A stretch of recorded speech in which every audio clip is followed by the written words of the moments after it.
Uncle Leonard tried to be a good uncle. I mean, just about every time he made the trip from Chicago down to Winchester in southern Illinois, he brought me a present. But Uncle Leonard did not understand kids. And as a result, those gifts were, well, like the time I knocked the cover off my baseball. Uncle Leonard got me a bocce ball, because bocce ball sounds a lot more sophisticated than baseball. But did you ever try playing baseball with a 2.5-pound softball-sized hunk of maple? And when the hula hoop fad hit, my hula hoop was made out of chrome-plated rebar. So my hula hoop didn't break like some of those flimsy plastic hoops that all my friends had. Of course, my hoop didn't hula neither, which is kind of the whole point, you know? So I think maybe you can understand why I just cringed when Mom let it slip to Uncle Leonard that I wanted a puppy. Well, the name on my new puppy's collar was Arnold, which I shortened to Arnie. And Arnie was not exactly the cuddly little puppy I had in mind. In fact, Arnie looked to me like he might be full grown. But that wasn't all bad, because Arnie was already trained some. Arnie could sit, lie down, stay, and come when called. Uncle Leonard said that Arnie was not your average, ordinary, everyday, run-of-the-mill dog. And for once, I had to agree with Uncle Leonard, because I didn't think Arnie was a dog at all. I mean, he had the body of a pig with the head and tail of a kangaroo, and then an elongated pig snout stuck on the front. When I took Arnie to the garage to sleep that first night, I looked him square in the eye and said, "What are you?" Of course, Arnie didn't say anything, but the next morning I found a sheet of paper on the floor of the garage, and written on that paper in all capital letters was AARDVARK. And I knew right off I was probably the only kid in town with a pet aardvark. Now, I didn't know anything about aardvarks, and this was 40 years before Google. So I went down to the library, and I found out that aardvarks love to dig. And in the wild, an aardvark will eat 50 to 60,000 ants and termites every day.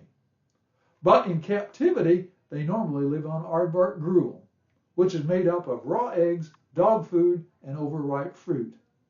And sure enough, Arnie loved that aardvark gruel. But Mom was less than thrilled to have her blender used for mixing Arnie's aardvark gruel, even though I washed the thing every week or so. Well, Arnie was smart, and he was a good pet. But Arnie was no puppy. Now, Uncle Leonard said Arnie will be a real chick magnet.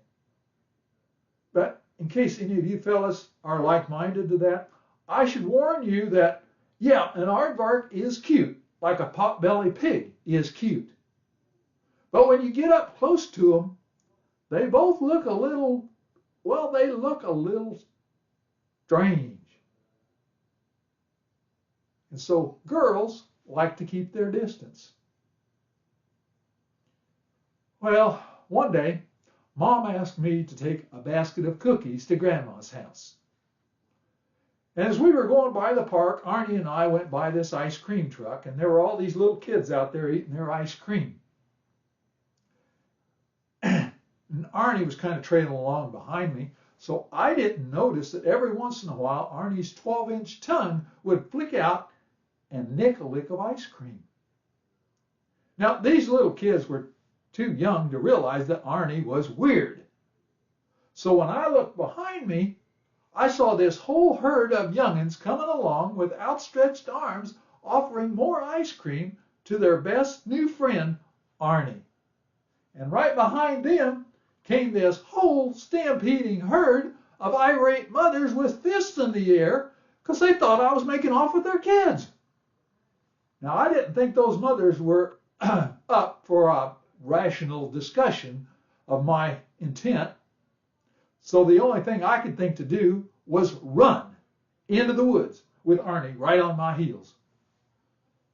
And we got about halfway along the trail that led to Grandma's house there through the woods, and I looked up and I saw Butch standing at the top of the next hill. Now, Butch was the biggest bully in my class, and I was his favorite target. All I wanted to do was turn and run for home, but it was like my shoes were nailed to the ground. I was too scared to move. Not so with Arnie. He started digging in a matter of seconds. He was out of sight, safe hidden away in his little hidey hole. Well, Butch saw that I was too scared to run, so he took his time tormenting me. And with really too much pleasure, he went into gory detail about what he was going to do when he got his hands on me. And then Butch started coming down that hill towards me. I stood there like a deer in the headlights. I was gonna die. But when Butch got about 5 feet in front of me, he just dropped out of sight, literally. Then Arnie popped up out of the ground with this smug look on his face, and I realized Arnie had tunneled under the trail, leaving the thin layer of dirt that Butch fell through down into that hole. I just had to laugh until I saw Butch crawling out of that hole. Butch didn't seem to see the humor in what had just gone on. But miraculously, my laughing unnailed my shoes, and I did what I do quite often. I ran with Arnie right on my heels. Well, when we finally got to Grandma's house, she was sitting on the front porch talking to Aunt Eddie. Aunt Eddie was not in a good mood. She'd been kept awake the whole night before by the sound of gnawing in her leg.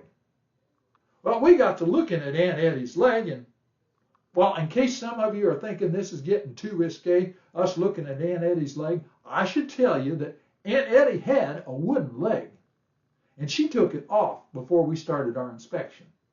Well, sir, we found a number of little holes in Aunt Eddie's leg that could very well be entry holes for termites. And I think we must have disturbed the little boogers because Arnie's ears perked up and he started taking a real interest in Aunt Eddie's leg. Now, some of you may be familiar with the fact that a high-fiber diet can sometimes have a side effect of gas and bloating. Well, sir, turns out burley maple leg is about as high-fiber a diet as you're going to find. And those termites' problem enabled Arnie's sensitive nose to pick out just the right hole in Aunt Eddie's leg for his purposes. Arnie licked all around that hole to assure a tight seal, and then Arnie gave Aunt Eddie's leg a kiss and started sucking on that hole.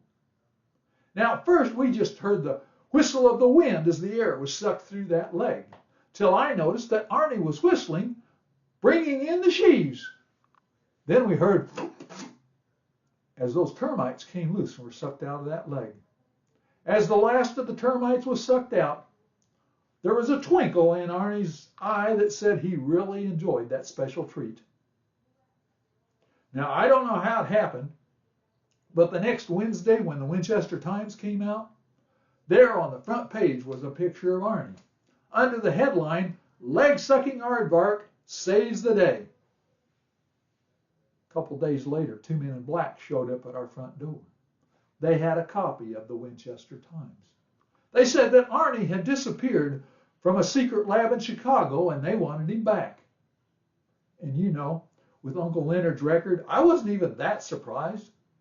But when we went to the garage to get Arnie, he wasn't there. And I think Arnie must have suspected something was up, because later that afternoon, on the back side of the garage, I found "Friends Forever" scrawled in all capital letters.